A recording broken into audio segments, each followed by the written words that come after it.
हरिहंत सिद्ध सूर्य उपाध्याय साधु सर्व अर्थ के प्रकाशी मांगलिक जारी है। तिनको स्वरूप जान राग ते भई जो भक्ति काय को नवाई स्तुति को जारी है। धन्य धन्य तिन ही ते काज सब आज कर जोड़े वाले वाले वंदना हमारी है। मंगल कल्याण सुख है सो हम चाहते हैं। ओम मेरी ऐसी दशा जैसी तुम्हारी है। ओम मेरी ऐसी दशा जैसी तुम्हारी है। ओम मेरी ऐसी दशा जैसी तुम्हारी है। क्षत्र चूड़ामणि नामक यह ग्रंथ जीवंदर कुमार को राज्य पद की प्राप्ति हो गई, हो रही है ऐसा कहें। काष्टांगार की मृत्यु जीवंदर कुमार के संबंध में चारों तरफ प्रशंसा का वातावरण। जितने लोग स्वयंवर में आए थे वो सब भी पहले तो बहुत सारे काष्टांगार के पक्ष में हो गए थे और बहुत सारे जीवंदर के पक्ष में। तो नीतिकारों ने वह सुंदर बात कही थी कि पापियों के पक्ष में भी दुनिया में लोग होते हैं। फिर जैसे ही काष्टांगार को मौत के घाट उतार दिया गया, मृत्युदंड दे दिया गया, तुरंत उसी समय सभी लोग जीवंदर कुमार के पक्ष में आ गए। तो फिर नीतिकारों ने कल ये बात कही थी कि भाई देखो, जिसका राज्य होता है, जो बड़े लोग होते हैं, लोग उनका अनुसरण स्वयं करने लगते हैं। या जो नगर का राजा होता है, जब राजा ही बन गया तो अब इसके विरोध में चल के क्या करेंगे, अब तो सब उसके समर्थक होंगे ही होंगे। तो इस तरह की बात यहाँ कही गई। सामंतिक राजाओं के व्यवहार में भी परिवर्तन हो गया। माने जो पहले काष्टांगार की सेवा किया करते थे, अब वे जीवंदर कुमार की सेवा करने लगे। ये सब बातें कल तक हम यहाँ पढ़ चुके हैं। देखिए प्रकरण को और आगे बढ़ाते हैं। 41 नंबर पेज है, 41 नंबर श्लोक है, 487 पेज है। जीवंदर कुमार की विशेष प्रवृत्ति का वर्णन। राजपुर्याम गाचायम अभिषेक्तुम चिनालयम भगवद्दिव्य सानिध्य निष्प्रत्युहा सिद्धयः। फिर यह जीवंदर कुमार राजपुरी नगरी के अंदर राज्याभिषेक से अभिषिक्त होने के लिए जिन मंदिर में दर्शनार्थ गए। मतलब ज्ञानियों का जीवन कैसा होता है, समझदार व्यक्तियों का जीवन कैसा होता है। हमारे साहित्यकार, हमारे इतिहासकार, पुराणकार ये कदम कदम पर जिन दर्शन की महिमा को भी बखान करते रहते हैं। जिसके जीवन में जिनेंद्र देव के दर्शन नहीं है, सच में वो अभागा है, सच में उसका दुर्भाग्य है कि उसे जिनेंद्र देव के दर्शन नहीं मिले। जिन मंदिर में आकर के जिनेंद्र देव के दर्शन करना, दर्शन तो रोज ही किया करते होंगे, लेकिन विशेष अवसरों पर, विशेष काल में, विशेष प्रसंग पर जिनेंद्र देव के दर्शनों के लिए विशेष रूप से जाना, इस बात को यहाँ दिखाया गया है। देवगति के जीव भी जन्म के उपरांत नियम से अकृत्रिम चित्रालय में वंदना के लिए जाते हैं। अवसर जाते हैं, अवसर माने प्रतिदिन जाने के अतिरिक्त भी जब विशेष प्रसंग हो तो असमय में भी। देखिए समय तो प्रातः काल नहा धोकर तैयार होने पर ये समय है दर्शन करने का, लेकिन इस समय तो दर्शन किए ही हैं। कभी प्रसंग बने तो दोपहर में 1 बजे भी, कभी प्रसंग बने तो शाम 4 बजे भी। किसी जगह पर पहुंचे, सुबह तो किए ही थे हमने, नहा धो के दर्शन करके निकले थे हम, फिर बाद में फिर किसी जगह पर कहीं रास्ते में कहीं ऐसी जगह पर पहुंचे जहाँ कोई विशेष मंदिर है तो फिर हम 3 बजे भी, 4 बजे भी दर्शन कर लेते हैं, शाम को भी दर्शन कर लेते हैं, रात को भी मंदिर खुलवा करके भी दर्शन करते हैं। ललितपुर पहुंच गए, चंदेरी पहुंच गए, वहां की चौबीसी के दर्शन करने हैं। अब हम तो दोपहर में 2 बजे पहुंचे हैं, 3:30 बजे वापस निकलना है, तो क्या करें? दर्शन करेंगे। तो ये विशेष प्रसंगों में भी यहाँ बार बार में दर्शन की महिमा बतलाते हैं। निश्चय से भगवान की दिव्य समीपता होने पर सिद्धियां निर्विघ्न प्राप्त होती है। लो, कितनी गजब की बात कह दी है। तुम्हें सिद्धि चाहिए, तुम्हें कार्य सिद्ध करना है, किसी प्रयोजन को विशेष रूप से संपन्न करना है, किसी कार्य को, तो ये कह रहे हैं दिव्यता से प्राप्त होती है, दिव्य समीपता होनी चाहिए भगवान के जो निकट है। अब उसके कहाँ संकट आएगा? कौन है बगल में? माने उपद्रव करने वाला भी सोचता है यार ये किसका शिष्य, इसकी पहुंच कहाँ तक है? आपकी पहुंच किसी मिनिस्टर तक हो, आपकी पहुंच मुख्यमंत्री तक हो, तो चोरी करने वाले, डाका डालने वाले, आपके ऊपर आक्रमण करने वाले भी सोचते हैं भाई साहब तुम्हें पता है कि इसकी पहुंच कहाँ तक है? इसकी पहुंच अशोक गहलोत तक है, इसकी पहुंच यहाँ तक है, इसकी पहुंच तो मोदी तक है, आपको पता नहीं है भाई साहब। इससे तो तुम्हें पता है हमारी पहुंच नरेंद्र तक नहीं, जिनेंद्र तक है।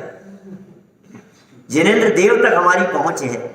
जो जिनेंद्र देव के भक्त हों, जो परमात्मा के सच्चे भक्त हों, अरे भक्तामर स्तोत्र में जितने संकटों के निराकरण की चर्चा अंतिम श्लोकों में की है, 38 नंबर श्लोक से लेकर के जो चर्चा उन्होंने प्रारंभ की, चाहे वो हाथी के उपद्रव की चर्चा हो, चाहे रक्ते क्षणम कहकर के 41वें श्लोक में सर्प की चर्चा हो, चाहे समझ लीजिए आप संग्राम आदि की चर्चा हो, युद्ध क्षेत्र की चर्चा हो, दावानल की चर्चा हो, दावानलाही, कितने प्रकार की चर्चा हो, चाहे जलोदर रोग की चर्चा कर दी गई हो, सभी स्थानों पर एकमात्र बात कही है। ये नहीं कहा कि पार्श्वनाथ भगवान बचा लेंगे, पार्श्वनाथ की तो स्तुति कहाँ है, आदिनाथ भगवान बचा लेंगे, वे आ जाएंगे, ये नहीं कहा कहीं पर भी। सब जगह पर एक बात कही है कि हे जिनेंद्र देव, जिसने आपके चरणों का आश्रय लिया उसका ये भयम भीएव, भय अपने आप भाग जाता है, डर निकल जाता है। हम इन भक्तियों और स्तुतियों का यथार्थ अर्थ नहीं समझते हैं बिल्कुल भी, हमें पता ही नहीं है इन भक्तियों में क्या कहा गया है। अभी तो बीमारियां दूर कर रहे हैं सब भक्तामर स्तोत्र से। बीमारी तो दूर होती है, लेकिन कौन सी? भव रोग, जन्म जरा मृत्यु रोग विनाशनाय, वो रोग दूर होता है। तुम कौन से रोग को दूर करने में लगे? तुम जिस रोग को दूर करने में लगे हो, जिनवाणी तो ये कहती है कि वो रोग तुम्हारा है ही नहीं। इस शरीर के रोग को तुमने अपना रोग समझ लिया, इसलिए सारी प्रॉब्लम हो रही। बहुत सुंदर वितराग भाव से मानतुंगाचार्य देव ने भक्तामर स्तोत्र स्तुति, आदिनाथ भगवान की स्तुति, इतनी सुंदर स्तुति लिखी, इतने सुंदर उसमें भाव भरे हैं, लेकिन क्या करें, अर्थ का अनर्थ हो रहा है सारे जगत में। उन्होंने भी नहीं सोचा हो। और तो और संत लाल जी कवि, सिद्ध चक्र का माहौल है। आज दूसरा दिन है अष्टानी का पर्व का। कल हमने नंदीश्वर दीप की थोड़ी बहुत चर्चा की थी आप लोगों के बीच में। आज सिद्ध चक्र विधान की बात कह रहे। सिद्ध चक्र विधान लिखा 1835 में जन्म हुआ संत लाल जी कवि का, सन 1835 में। 1855-56 के आसपास उसकी रचना की गई। लगभग 150-200 साल पुरानी ये रचना है सिद्ध चक्र विधान। इससे पुराना कोई इतना उत्कृष्ट विधान नहीं मिलता हमारे को। रूढ़िवादिता के ऊपर बहुत चोट मारी उन्होंने। सहारनपुर के रहने वाले थे, सहारनपुर के पास में गांव है नकुड़, वहां के रहने वाले थे। बहुत योगदान रहा इनका जैन संस्कृति के लिए। बहुत ज्यादा उम्र नहीं थी, कम उम्र में ही इनका देहावसान हो गया। यदि जीवन और होता तो बहुत काम उनके माध्यम से किया जाता। लगभग 56 वर्ष की उम्र में उनका देहावसान हो गया। देखिए आप, जैन विवाह पद्धति ये सबसे पहले उन्होंने प्रचारित की। संत लाल जी कवि की बात कर रहा हूं, जिन्होंने सिद्ध चक्र विधान लिखा है, जो सारे समाज में चलता है, जो विधानों का राजा कहलाता है। पूरे देश में सिद्ध चक्र विधान कितने होते हैं आप कल्पना नहीं कर सकते। हम अभी तो कौन सा अष्टानिका बीच में और निकली है, मार्च वाली अष्टानिका में, फाल्गुन की अष्टानिका में दिल्ली थे हम, तो दिल्ली में 35-40 जगह पर सिद्ध चक्र विधान हो रहे थे फाल्गुन में। और बोले मालूम चला हर अष्टानिका के अंदर इतने होते। कितने लोग करते हैं। हमारी मेरी बुआ, खास बुआ, पिछले 40 साल से हर अष्टानिका में सिद्ध चक्र विधान कर रही है। अभी 3 दिन पहले बात हुई तो बतला रही 40-45 साल हुए हर अष्टानिका में सिद्ध चक्र विधान करती हूँ। 125 से ज्यादा सिद्ध चक्र विधान कर ली, 125 से ज्यादा बार। लोगों में सिद्ध चक्र विधान की इतनी महिमा है, क्या होता है उससे? कुष्ठ रोग दूर होता है। उसका तो हो ही गया था ना, श्रीपाल का तो हो ही गया था ना, मैना सुंदरी ने किया था ना सिद्ध चक्र विधान, तो हो गया होगा। फिर मैं पूछता हूँ, मैना सुंदरी ने कौन सा सिद्ध चक्र विधान किया था? यही वाला संतलाल जी कवि वाला? ये तो अभी 150-200 साल पहले हुए, वो तो चौथे काल में हुई थी। कौन सा किया था? सिद्धों का गुणानुवाद किया था, हमें इसमें कोई ऐतराज नहीं है। लेकिन ये सिद्ध चक्र विधान फिर भी कोई बात नहीं, तो इससे दूर तो हुआ होगा कि सुनो, यदि ये सिद्ध चक्र विधान से उनका कुष्ठ रोग दूर हुआ होता तो मैं आपसे कहता हूं आपके सिद्ध चक्र विधान में 2000 अर्घ हैं लगभग। पहली पूजन में 8, फिर 16, 32, 64, 128, 256, 512 और 1024। 8 पूजाएं हैं ना। अंतिम पूजा में 1024 अर्घ हैं, और पहले के सारे जोड़ लो तो करीब 1800 के आसपास करीब अर्घ निकलेंगे, 1800-1900 के आसपास। ठीक है, जितने भी 2000 होंगे करीब 2000 अर्घों में 8 पूजाओं की 8 जयमालाओं में लगभग 250 पेज का विधान है जैन साहब। उस 250 पेज के विधान में 2.5 लाइन तो छोड़िए, 2.5 शब्द, 2.5 अक्षर भी उन्होंने श्रीपाल और मैना सुंदरी शब्द नहीं लिखा कहीं भी। पढ़ो, मैं तो कहता हूं विधान करने वाले लोगों से। अरे आरती तो तुमने जोड़ दी है बाद में, उसकी महिमा और उसकी स्तुति तो। श्री सिद्ध चक्र का पाठ करो, नहीं तो 8 पाठ से प्राणी फल पायो मैना रानी, ये स्तुति तो तुमने जोड़ दी है, ये विधान का पार्ट नहीं, ये तो आजकल अभी जोड़ दी गई है 10-5 साल में, 25 साल में, 40 साल में, और क्या, तो इससे ज्यादा पुरानी नहीं है, 20-30 साल पुरानी। तो ये जो बात तुमने जोड़ दी है, मैं तो कह रहा हूं पूरे विधान में एक स्थान पर भी कम से कम यदि इससे कुछ हुआ था तो इसका नामोल्लेख तो करते, इसकी चर्चा तो करते, इसका कहीं ना कहीं तो कुछ तो श्रीपाल का नाम ही आ जाता, इतना ही हो जाता कि मैना सुंदरी श्रीपाल को विशेष फल प्राप्त हुआ था या उन्होंने किया था विधान। कुछ भी नहीं है भाई साहब। हम कहां से मिथ्यात्व पोषक बातों को जोड़ देते हैं अपनी मान्यताओं को पुष्ट करने के लिए, अपनी अज्ञानता को पुष्ट करने के लिए, अपनी पूर्वकृत धारणाओं का पोषण करने के लिए। मतलब ग्रहित मिथ्यात्व के अंतर्गत जाता है। ये जैन परंपरा कितनी शुद्ध विशुद्ध भाव से जिनेंद्र देव की भक्ति करने के लिए कहती है, भगवान की पूजन करो। वीतरागी को लख वीतरागी बनो, ये वीतरागी बनने के लिए है। वीतरागियों के दर्शन पूजन का मार्ग अब कोई समझना ही नहीं चाहता है। किसी को नहीं लाओ, हम तो भक्ति, अरे लोगों की भक्ति, अरे भक्ति कम होगी कि भक्ति बढ़ेगी? पूरे सिद्ध चक्र विधान में कहीं गप्पे नहीं है, कहीं कहानी किस्से नहीं है, कहीं इधर उधर की कथाएं नहीं है, कोई प्रसंग नहीं है। पूरे सिद्ध चक्र विधान में सिद्धों के बहुत उत्कृष्ट रूप से गुणों का वर्णन किया गया है। गजब के गुण बतलाए, तो बहुत सारे गर्भित हो गए हैं। एक विधान में कई विधान गर्भित हो जाते हैं। हाँ बोलो, तत्व ज्ञानी की होती है, वेद विज्ञानी। जो मर्म नहीं समझे वो भक्ति कैसे करे? अब किसी से बात करो, आप समाज में कितने लोग इस बात को जानते हैं, मतलब विधान कराने वाले भी कितने जानते हैं? मैं तो ये कहना चाहता हूँ आपसे। सैकड़ों विद्वान आज जगह जगह विधान करा रहे हैं, उनमें से पूछो जरा कि ये सिद्ध चक्र विधान से मैना सुंदरी श्रीपाल का क्या संबंध है, तो खूब खुल के व्याख्यान करेंगे। ऐसा हुआ था, वैसा हुआ था, फिर मैना सुंदरी की कथा सुनाएंगे, फिर राजा ने ऐसा किया था। महिपाल जो उनके पिता थे, 2 पुत्रियां थी, उनसे कहा और उसने, लड़की ने ऐसा कह दिया, मैना सुंदरी ने पिताजी से ऐसा कहा कि पिताजी मैं तो अपने पुण्य का खाती हूँ। नाराज हो गए पिताजी, और फिर क्या हुआ? फिर वो उसकी तो जो सुर सुंदरी जो थी उनकी दूसरी बहन, तो उसका तो अच्छी जगह पर विवाह कर दिया गया और आदेश दिया गया कि देखो जरा नगर में सबसे ज्यादा दुखी कौन है। तो कोढ़ी व्यक्ति तलाशा गया, श्रीपाल कुष्ठ रोग से ग्रस्त थे, उनके साथ विवाह कर दिया गया। दर दर की ठोकरें खाती रही। फिर एक दिन उसने अष्टानिका महापर्व में सिद्ध चक्र विधान किया और फिर कथा सुनाएंगे आपको पूरी की पूरी, हमने भी सुना दी। क्या लेकिन भाई ये कथा झूठी है, मैं ये नहीं कह रहा हूं, कथा सच्ची है बराबर, प्रथमानुयोग की कथा है।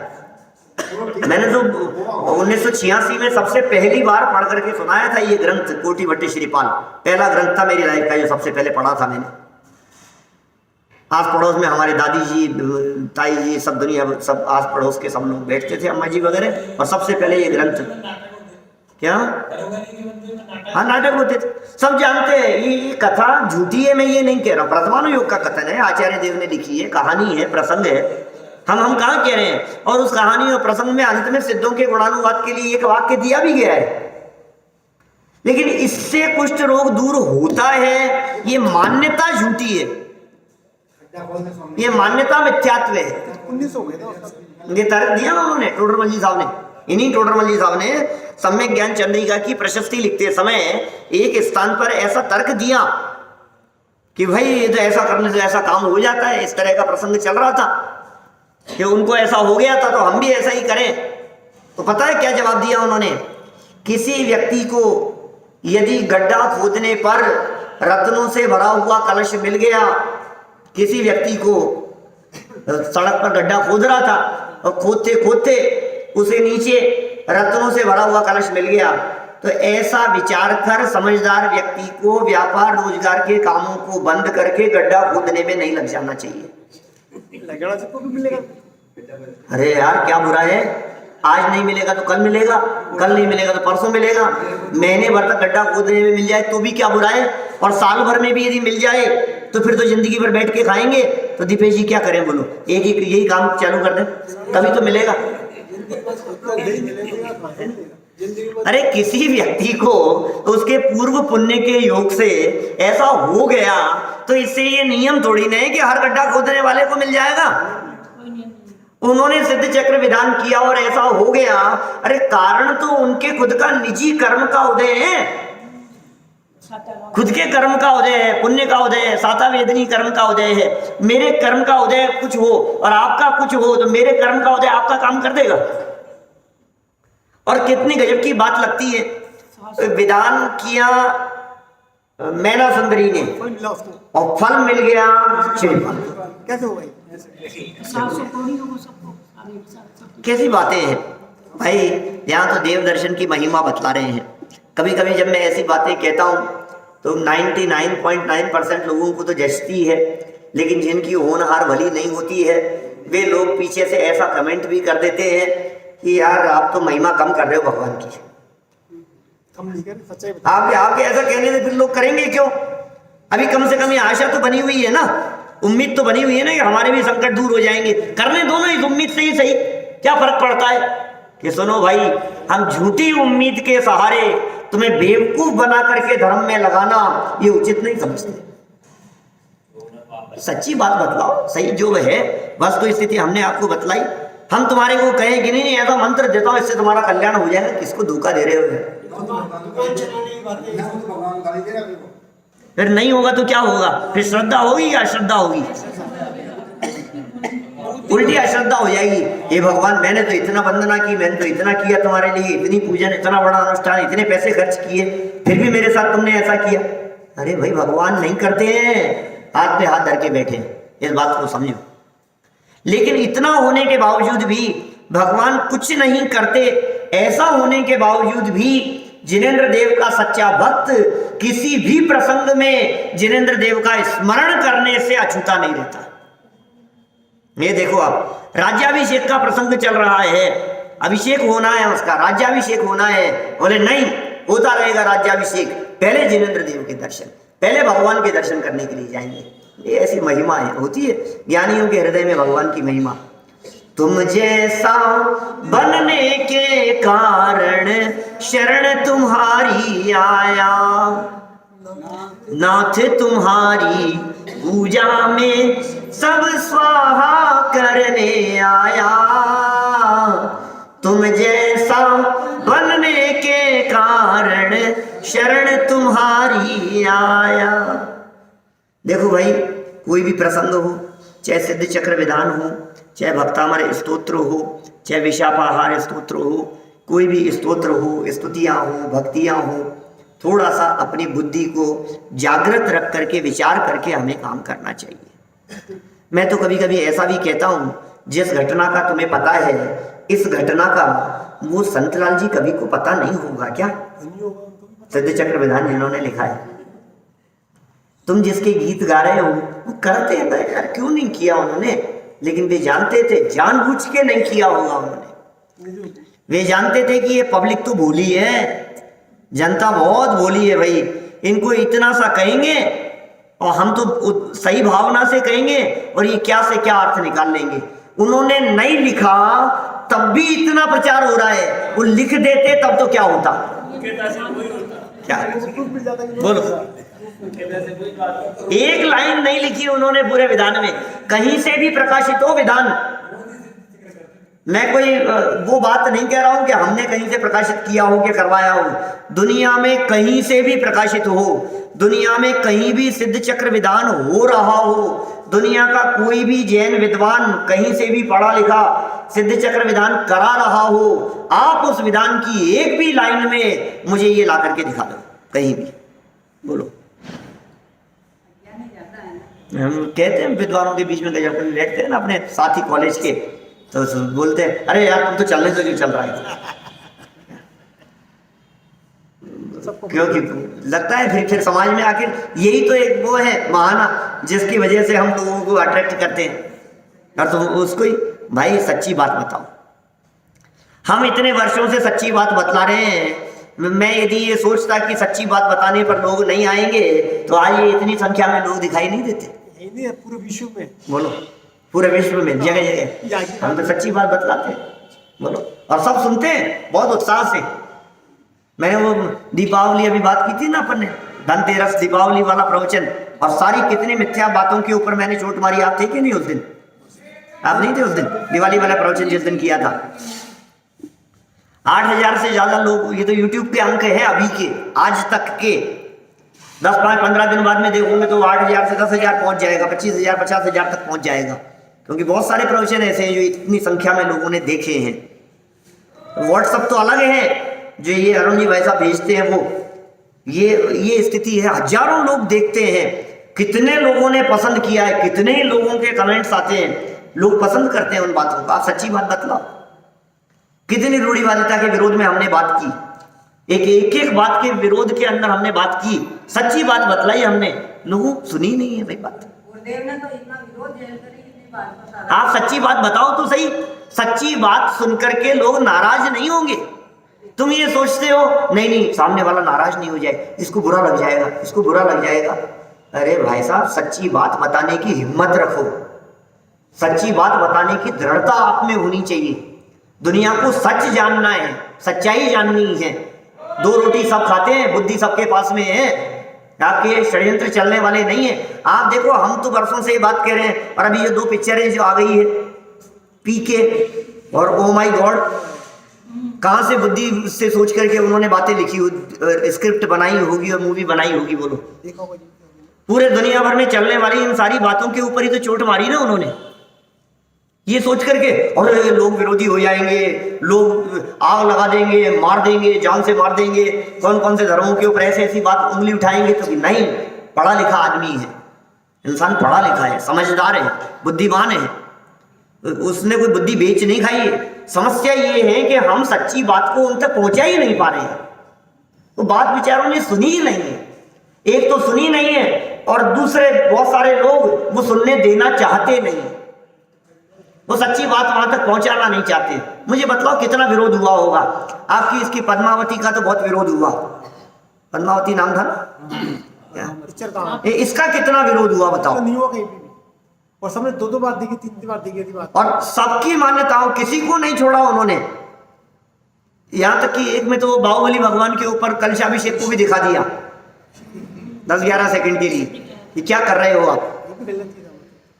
कितना दूध डाला जा रहा है, चद्दर चढ़ाने वाले मुसलमानों को भी ले लिया, कैंडल जलाने वाले ईसाइयों को भी ले लिया, सबकी चर्चा कर दी उन्होंने कि तुम ये जो कर रहे हो ना, किसी गरीब के यहाँ हो तो ज्यादा फल मिलेगा तुम्हारे। और बात तो सच्ची है, हम कर क्या रहे हैं, कहाँ बर्बाद कर रहे हैं हम। बात समझ में आती है सबके। आप सच्ची बात बतलाओ, सच्ची बात समझो, और सच्चे बता रहे हैं। देखो आप, इन्होंने एक जगह पर ऐसे मिथ्यात्व का पोषण नहीं किया। इन्होंने ये नहीं कहा कि तू दर्शन करके युद्ध क्षेत्र में जाएगा इसलिए युद्ध जीत जाएगा, भगवान के आशीर्वाद से तू युद्ध जीत गया, ऐसा थोड़ी ना लिखा है। ऐसा थोड़ी ने कहा है कि देख भाई तेरे राज्याभिषेक में कोई संकट नहीं आवे इसलिए तू पहले दर्शन करिया, इसलिए। नहीं, अरे ये राज्याभिषेक होने के बाद ये राज्य पद की प्राप्ति का अभिमान हमारे माथे पर नहीं चढ़े, इसलिए पहले उन परमात्मा को देखे आना जिनके पास में कुछ भी नहीं है, उसके बावजूद भी वे परमात्मा हैं। कितना परिग्रह है उनके साथ में, ये देख करके आना। जब तू राजगद्दी पर आकर के बैठेगा तो तेरे माथे पर अभिमान नहीं होगा, घमंड नहीं होगा तेरे माथे पर कि मैं राजा बन गया। तू राजा बन गया, राजपाट छोड़ करके उस अवस्था की प्राप्ति होती है। ये लक्ष्य में आएगी बात, तेरे ये समझ में आएगी बात। क्यों दर्शन करना बतलाओ। हमने वो 5-7 दिन पहले की थी ना चर्चा, चाहे वो दांत से आकर के आने का प्रसंग हो, चाहे विवाह का प्रसंग हो, शुरुआत का हो, चाहे फेरों के बाद में दर्शन का, सब भगवान याद आते हैं। याद करो भगवान को। कब भगवान को याद नहीं करें बताओ। हमेशा को। इतना ही नहीं, हम तो ये कहते हैं सुबह उठते ही पहले 9 बार नमोकार मंत्र, रात को सोते समय भगवान के स्वरूप का स्मरण 9 बार नमोकार मंत्र बोल करके सो। आप भोजन करते समय कदम कदम पे ये बात कहते हैं हम तो, दिन रात मेरे स्वामी मैं भावना ये बाहूं देहांत के। अब देहांत खाना खाते खाते हो सकता है कि नहीं? तो खाना खाने के पहले नमोकार मंत्र बोल करके भगवान को याद कर ले जाए। बोलो देहांत कब नहीं हो सकता है? सोते समय, उठते समय, जागते समय, रात को, कभी भी हो सकता है ना। कभी भी नहीं भूल जाओ। प्रसंग क्या चल रहा है यहाँ? राज्याभिषेक का प्रसंग। कहाँ ले गए आचार्य देव? जिन मंदिर में ले गए, देव दर्शन के लिए ले गए। और नीतिकारों ने क्या कह दिया? निश्चय से भाई सच्ची बात यह है, भगवान की दिव्य समीपता होने पर सिद्धियां निर्विघ्न प्राप्त होती है। भगवान के निकटवर्ती हो गया, भगवान के समीप आ गया, नजदीक को, अरे नजदीक तो छोड़ो, हृदय में विराजमान है भगवान। अब किसकी ताकत है जो तीर चलाए हृदय में? भगवान बैठे हुए हैं यहाँ पर, हृदय में परमात्मा बैठे हुए हैं। जिसके हृदय में, जिसके चित्त में, जिसके चिंतन में, जिसके परिणामों में, जिसके भावों में, दिलो दिमाग में भगवान के स्वरूप का स्मरण चल रहा हो, अब क्या होगा? निशंक होता हुआ वो लांग जाता है सर्प को भी। बोलो कौन कौन जिसके हृदय में भगवान की भक्ति है? उठा के देख लेना भक्तावर के सारे श्लोक, सब में यही कहा है, जिसके हृदय में भगवान की भक्ति है, जो भगवान का सच्चा भक्त है, जिसके हृदय में ऋषभ देव स्वामी का स्मरण आ गया है, वो व्यक्ति। सब जगह याद रखो आप। देखो सरल अर्थ पढ़ते हैं। युद्ध में विजय प्राप्त करने के पश्चात, युद्ध में विजय प्राप्त कर ली, उसके पश्चात जीवंदर कुमार राज्याभिषेक की निर्विघ्न संपन्नता के लिए राजपुरी नगरी के जिनालयों की वंदना हेतु गमन करते हैं। लो एक मंदिर नहीं, क्या सारे मंदिरों की वंदना करेंगे। पहले तो चला करता था जयपुर में भी अपने सवाई जयपुर के दर्शन, मंदिर के दर्शनों की परंपरा हमने भी किए हैं बचपन में बहुत बार। आपने कराई थी थोड़े दिन पहले, बहुत बढ़िया। कभी बनाए हैं ऐसा प्रोग्राम क्या? दीपेश जी के निर्देशन में 2020 में सारे जयपुर के मंदिरों के दर्शनों की करे सारे। पता ही नहीं है कहाँ कहाँ कितने मंदिर हैं, भूल गए। हमने भी कोई 20-25 साल पहले किए होंगे, ध्यान नहीं। हाँ लिस्ट है, एक एक मंदिर दर्शन सारे जयपुर के मंदिरों के। जयपुर अपने आप में क्षेत्र है, दर्शनीय क्षेत्र है, तीर्थ है जयपुर। हमें लगता ही नहीं है। जब तीर्थ वंदना की बात करते हैं तो आपको जयपुर दिखता है क्या? लगता है आपको कि जयपुर हम किसी तीर्थ पर रह रहे हैं? जो लोग बाहर से आते हैं उनको तो जयपुर तीर्थ लगता है कि जयपुर तीर्थ है। मैं आपसे पूछता हूं, आज चंदेरी के एक मंदिर के दर आपको लगता है चंदेरी तीर्थ है, ललितपुर तीर्थ है, देवगढ़ तीर्थ है, टीकमगढ़ के दर्शन किए आप जब बुंदेलखंड के, आप क्या करते हो बतलाओ? कंटिन्यू दर्शन सर। कंटिन्यू दर्शन करते हो। और ये कितने तीर्थों के दर्शन किए अपन ने, तो क्यों भाई आपने टीकमगढ़ के 3 मंदिरों के दर्शन कर लिए तो तुमने कह दिया ये तीर्थ क्षेत्र है, और जयपुर के 300 मंदिर हैं तो तुम्हें तीर्थ क्षेत्र नहीं दिख रहा है। कोई भी व्यक्ति राजस्थान के तीर्थ क्षेत्रों की यात्रा करेगा तो जयपुर का नाम आएगा कि नहीं? 100% आएगा।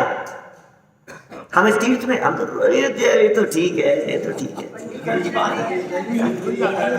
हम जिस बड़े मंदिर के दर्शन कर रहे हैं ना, देश विदेश पूरी दुनिया भर से आने वाले लोग जयपुर के मंदिरों के दर्शन करने के लिए आए तो प्रमुखता से इस मंदिर का नाम है जिस मंदिर में हम बैठ करके दर्शन कर रहे हैं।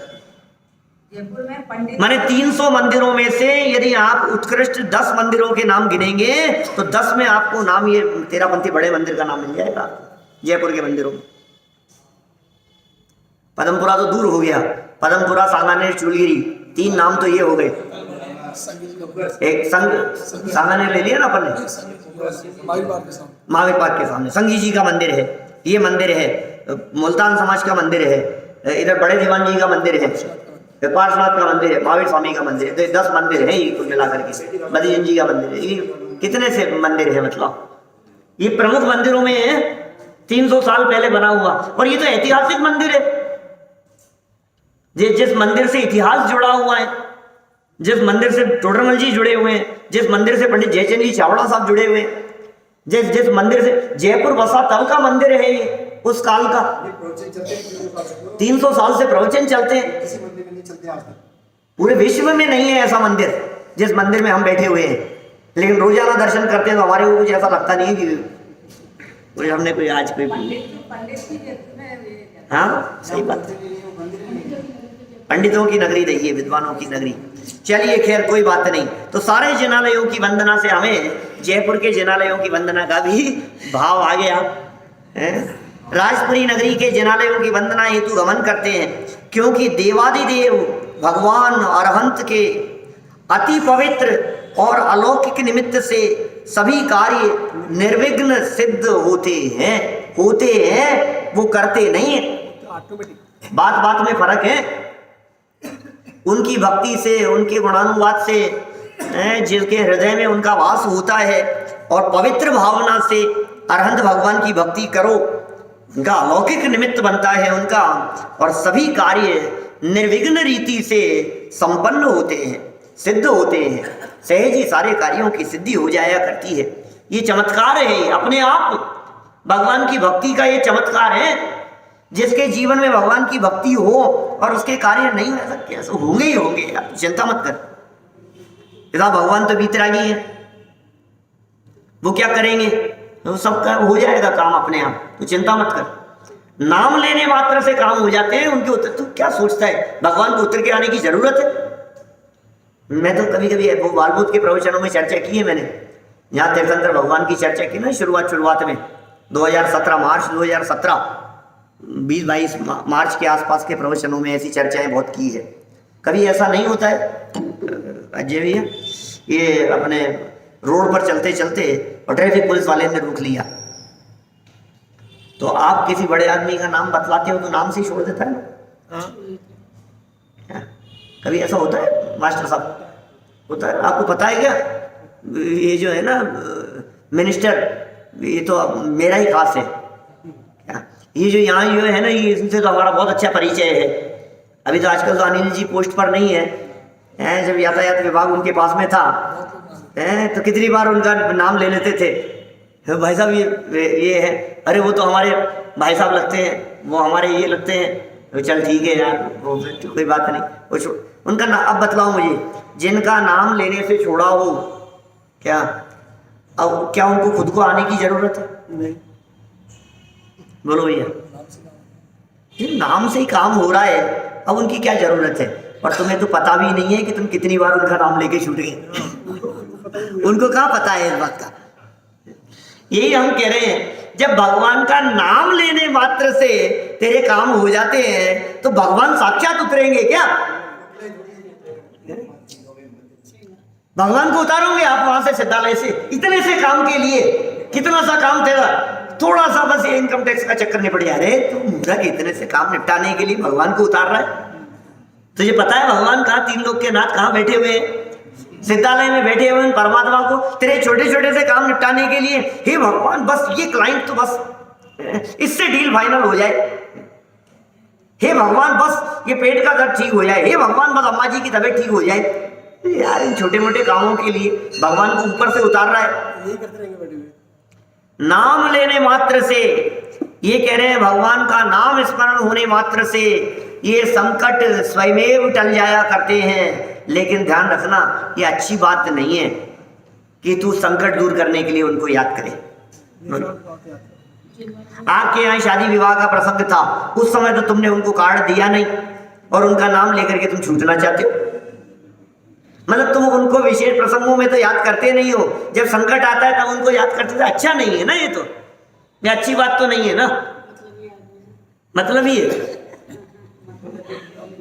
देखो, अरहंत भगवान की पवित्र और अलौकिक निमित्त से सभी कार्य निर्विघ्न सिद्ध होते हैं। देखिए विशेषार्थ में इस प्रसंग को खोला है थोड़ा जीवंदर कुमार के मानस मंदिर में, मन मंदिर में, कहते मेरे मन मंदिर में आन पधारो महावीर भगवान। मानस मंदिर में अपना वंश परंपरागत राज्य प्राप्त करने का भाव अनेक दिनों से अति तीव्रता से था। अपने वंश का था वो, अपने कुल का राज्य है। पिताजी राज्य किया करते थे, उनके पिताजी करते थे, उनके पिताजी करते थे। ये भाव तो बहुत तीव्रता से था। आज वह संपन्न होने जा रहा है। सबके ही मन में जीवंदर कुमार का राज्याभिषेक करने का विचार आया। ऐसे अवसर पर उसकी निर्विघ्नता का भाव मन में आना स्वाभाविक है। ये पता नहीं राज्याभिषेक ऐसे जीत लेने पर भी होता है क्या? तो वैसे तो होता ही है, जब पिता के माध्यम से पुत्र को राज्य दिया जाता है तब तो राज्याभिषेक की परंपरा है ही। लेकिन शत्रु राजा के माध्यम से जीत लेने पर भी राज्याभिषेक की परंपरा पता नहीं है कि नहीं है। ऐसा कुछ पंडित तो सीधे बैठ जाते हैं, पंडित वगैरह करते होंगे, नहीं ऐसा तो नहीं, पंडित करते होंगे, हो जाता होगा ऐसा। लेकिन इनको वापस राज्याभिषेक किया गया क्योंकि इन पंक्तियों से कुछ ऐसा लग रहा है कि वो राज्याभिषेक करने का विचार आया। माने बिना राज्याभिषेक के भी वो बैठ सकते थे। शत्रु को जीत लिया ना आपने, उस राजा को जीत लिया, अब आपका राज्य हो गया, अब कहाँ राज्याभिषेक की जरूरत है? राजगद्दी पर जाकर के बैठ गए। राज्याभिषेक तो किसी के द्वारा राज्य समर्पित किया जावे तो राज्याभिषेक पूर्वक उनको घोषणा की जाती है। अभी तो सहज घोषणा हो ही गई। राज्याभिषेक का मतलब क्या होता है? अब ये राजा हो गए हैं, इस बात की जनता के बीच में घोषणा, ये राज्याभिषेक है। तो एक राजा के माध्यम से घोषणा की गई और पुत्र को, बड़े पुत्र को, ज्येष्ठ पुत्र को राज्य दे दिया गया। ये घोषणा का नाम राज्याभिषेक है। एक उत्सव करके, आयोजन करके कि भाई सब पब्लिक आ गई, सबको निमंत्रण दे दिया, इनको राज्य, ये राज्याभिषेक हो गया। अब तो सारे नगर में युद्ध हुआ है, इन्होंने जीता है, उस राजा को मारा है, तो अब तो सबको जग जाहिर है कि ये राजा बन गए, इसमें क्या है। लेकिन फिर भी इनके मन में या और लोगों के मन में भी राज्याभिषेक का विचार आया। ऐसे अवसर पर उसकी निर्विघ्नता का भाव मन में आना स्वाभाविक है। निर्विघ्न रीति से होना चाहिए और कार्य की निर्विघ्न सिद्धि के लिए मंगलाचरण का विधान का है सब जगह पर। कार्य की निर्विघ्नता के लिए मंगलाचरण किया जाता है। किसी भी कार्य के सफल होने का मूल कारण तो एक पुण्योदय ही है। एक पुण्योदय है किसी भी कार्य के सफल होने का मूल कारण। सारे जनागम में भरी पड़ी है ये बातें, बहुत विस्तार से मिलेंगी आपको। प्रथमानुयोग में, करणानुयोग में, शास्त्रों में, आगम में, सब ग्रंथों में भरी है। एकमात्र मूल कारण तो पुण्योदय ही है। और पुण्योदय के लिए पुण्य की सत्ता होना आवश्यक है। भाई पुण्योदय के लिए, पुण्य के उदय के लिए पुण्य होना भी तो चाहिए। बैलेंस में, सत्ता माने बैलेंस। आपका बैंक बैलेंस होना चाहिए, आपके पास में कैश इन हैंड होना चाहिए, जो भी हो तभी तो होगा। किसी भी कार्य को, किसी भी वस्तु को खरीदने के लिए धन की आवश्यकता है, किसी भी वस्तु को खरीदने के लिए। और धन से खरीदने के लिए धन तो चाहिए ही।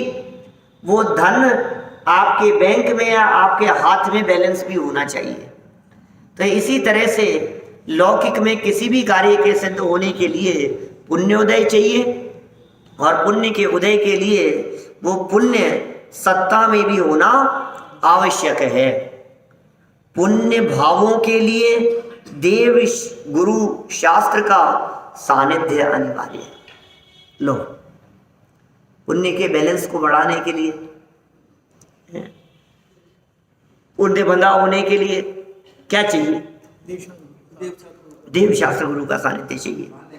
जिनेंद्र देव का, गुरु का, शास्त्रों का जो उनके समागम में है, उनके समागम से अपने आप ही परिणाम उज्जवल होते हैं।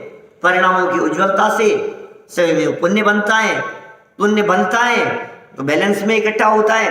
बैलेंस में इकट्ठा होता है तो सत्ता में से जब उसका अवसर आता है तब उसका उदय आता है। जब पुण्य का उदय आता है तो कार्य संपन्न हो जाते हैं। तो आखिर कार्य संपन्न कैसे हुए कि वो उसमें निमित्त रूप से यदि देखा जाए तो जिनेंद्र देव की भक्ति पूजन आदि को निमित्त कहा जाता है। ये सब अनिवार्य कह दिए गए। अतः अब क्या करें? जीवंदर कुमार ने सर्वप्रथम देव वंदना हेतु जिन मंदिर की ओर गमन किया। सबसे पहले आपको कौन याद आते हैं बताओ? आपको अभी राज्य मिल जाता तो तुम्हें कौन याद आता? पत्नी बच्चे याद आते तुम्हारे को? अरे मेरे को क्या हासिल हो गया है, बच्चे कहाँ हैं, बुलाओ उनको, पत्नी कहाँ है, सबको पता लगना चाहिए। परिवार वालों को पिताजी याद आएंगे, माँ बाप याद आएंगे। बोलो क्या माँ सबसे पहले देखो आप, इनको कौन याद आया? तुम्हें अच्छे कार्यों में सबसे पहले कौन याद आता है? परमात्मा याद आने चाहिए। ज्ञानियों से सीखो। ये ज्ञानियों का जीवन हम लोगों के लिए आदर्श होता है, हमारे लिए पथ प्रदर्शक हुआ करता है। इनका जीवन कैसा जीवन है? किसी भी का नीचे वर्तमान कालीन पुण्य परिणामों से इच्छित कार्य सफल होने का कोई नियम नहीं है। देखो कितना स्पष्ट कह रहे हैं। कोई ऐसा नहीं है कि तुम मंदिर जाकर के आए और तुम्हारा काम हो जाएगा। तो वर्तमान परिणाम है ना ये। आप तीर्थ वंदना करके आए साहब, उसके बाद में आपने कोई बिजनेस शुरू किया, अब तो खूब चलेगा, ऐसा नियम नहीं है, क्योंकि ये तो वर्तमान का था। कार्य की संपन्नता के लिए तो पूर्वबद्ध पुण्य कर्मों का उदय आवश्यक रहता है, पहले के बंधे हुए चाहिए। हाँ, ज्ञानियों के जीवन में तो सदाकाल ही पुण्य परिणाम रहते हैं। जब जीवन पर्यंत सदाकाल पुण्य परिणाम होंगे तो इन पुण्य परिणामों से बंधने वाला जो परिणाम कर्म और उसका जो आने वाला उदय है, उससे सहजी निर्विघ्न रीति से कार्य सिद्ध होते ही होते हैं। बराबर बात ख्याल में आ रही है आपके? माने अपने आप ही कार्य हो रहे हैं, कर नहीं रहे। अब बात तो यह है कि उत्कृष्ट जाति का पुण्य कैसे बनता है। पुण्य बांधने के लिए पुण्य करो तो उस उत्कृष्ट जाति का पुण्य नहीं बनता। ऐसे पुण्य परिणामों के संदर्भ में भाव दीपिका में बहुत सारे स्थान बतलाए, पाप के भी स्थान बतलाए, अलग अलग स्थान बतलाए। किससे ज्यादा पाप किस में लगता है, किससे ज्यादा पाप किस में लगता है, किससे ज्यादा पाप किस में लगता है, ऐसे पुण्य के स्थान। तो बतलाओ, कबूतरों को ज्वार डालने से पुण्य मिलता है कि नहीं? मिलता है, मिलता है। गाय को रोटी देने से पुण्य बनता है कि नहीं? बनता है, बिल्कुल। अस्पताल में जाकर के गरीबों की सेवा करने से, उनको जाकर के फल वितरित करने से, ये समझ लो आप कोड़ियों को भोजन कराने से, बोलो जो गरीब लोग दिखाई देते हैं फुटपाथ पर, उनको जाकर के कंबल बांटने से उससे पुण्य बनता है कि नहीं? बनता है। हाँ, गरीबों का ऑपरेशन कराया आपने, पुण्य तो बनता है। लेकिन इन सब से ज्यादा पुण्य भगवान की भक्ति करने से बनता है, फिर उपवास करने से, फिर स्वाध्याय करने से। ये उत्कृष्ट जाति का पुण्य है। सातिशय पुण्य तो बड़ा गजब का होता है। मैंने की थी कभी यहाँ चर्चा, सातिशय पुण्य क्या होता है? अतिशय पुण्य क्या होता है भैया? सातिशय पुण्य बार बार सुनते हैं, सातिशय पुण्य, सातिशय पुण्य, सातिशय पुण्य। अरे कहीं था थोड़े समय पहले नागपुर में, किसी ने पूछा मेरे से, तो मैंने उनको जवाब दिया, सातिशय पुण्य का मतलब ऐसा पुण्य जिसके उदय में आपको अतिशय दिखाई देवे। स अतिशय, अतिशय सहित जिस पुण्य का उदय आवे उसका नाम सातिशय पुण्य है। ये कैसा चमत्कार, जैसे नहीं समझे आप? अरे जैसे का मतलब ये है जिसकी आपने कल्पना भी न की हो, ऐसा पुण्य आपने तो सोचा भी नहीं था। आप तो सोचते थे कि यार ये काम करूंगा और 10-20-25,000 50,000 रुपये महीना कमा लूंगा, और अचानक एक दिन ऐसा हुआ कि 5 करोड़ का प्रॉफिट हो गया। जिस पुण्य के उदय में आपकी आंखें खुली की खुली रह जाए, ऐसे पुण्य के उदय का नाम है सातिशय पुण्य। वैसे तो क्या तुमने करने में अकेले अकेले पैसा ही नहीं, सब जगह पर डॉक्टरों ने कैंसर बतला दिया, इलाज नहीं हो रहा है, चारों तरफ से बीमारियां दिखाई दे रही है, डॉक्टरों ने जवाब दे दिया है, और अचानक ऐसा हुआ कि तबीयत ठीक। ये क्या हुआ? तो आपको लगता है ना चमत्कार हो गया? ये सातिशय पुण्य के उदय से हुआ हुआ कार्य है। आप समझ रहे हैं क्या? जिस बात को देख करके आपको हुई यार गजब ही हो गया, ये क्या हुआ? इतनी भयंकर बीमारी और बिल्कुल ठीक, ये सातिशय पुण्य। ऐसे सातिशय पुण्य का बंधन कैसे होता है? ये सातिशय पुण्य का बंधन अकेले इन बातों से नहीं, छोटी मोटी बातों से, भेद विज्ञान से होता है। ये उत्कृष्ट जाति के सम्यक दृष्टि ज्ञानी जीवों को ऐसा उत्कृष्ट सातिशय पुण्य का बंधन होता ही है। सम्यक को सन्मुख परिणामों से होता है। अभी हमने कहा जिनेंद्र देव की पूजन भक्ति, उससे उत्कृष्ट जाति का पुण्य स्वाध्याय, उससे उत्कृष्ट जाति का पुण्य सुनने से उत्कृष्ट जाति का पुण्य स्वयं पढ़ना, उससे उत्कृष्ट जाति का पुण्य सुनी हुई बात का चिंतन करना, विचार करना। जो बात सुनी है ना, इस बात का यहां से जाते समय, रास्ते में नीचे उतरते समय, बाइक स्कूटर गाड़ी पर जाते समय, रास्ते में चलते चलते विचार आ रहा है, यार बात तो क्या कही थी, बात तो सच्ची है। पूरे विधान में कहीं ऐसी चर्चा नहीं है, बात तो सच्ची है यार। भक्तामर के श्लोकों के अंदर ऐसी बात की, बात तो सच्ची है यार, ये बात तो ख्याल में आ रही है। उसके अर्थ में कहीं भी ऐसा नहीं बैठता है। किसी भी संस्कृत जानने वाले से पूछो आप, वो कहेगा कि यार ऐसा तो नहीं है कि भगवान कर देते हो। हमने क्यों समझ लिया? तो हमारी डेढ़ अकल का परिणाम है ना, जो हमने ऐसा समझ लिया। आप जो वस्तु स्वरूप का चिंतन कर रहे हो, आप जो परमात्मा के स्वरूप का चिंतन कर रहे हो, आप जो आत्मा के स्वरूप का चिंतन कर रहे हो, इस चिंतन से उत्कृष्ट जाति का पुण्य बनता है। सर्वोत्कृष्ट जाति का पुण्य अपने आप बनता है। ये इन्होंने कहा, ये उदय आवश्यक है। फिर भी गृहस्थ को तो पुण्य परिणाम एवं पुण्य क्रिया करने का भाव अपने मन में भूमिका अनुसार आए बिना रहता ही नहीं है। तदनुसार इसके अनुसारी जीवंदर कुमार को जिन मंदिर जाने का भाव सर्वप्रथम आया, जिनेंद्र देव के दर्शन करने का भाव जीवंदर कुमार को यहाँ आया है। ऐसे परिणाम जैसे जीवंदर कुमार को आए हैं, वैसे ही परिणाम लौकिक कार्य करते समय हमारे हृदय में भी आवे, इस भावना से हम बात को यहीं विराम दें।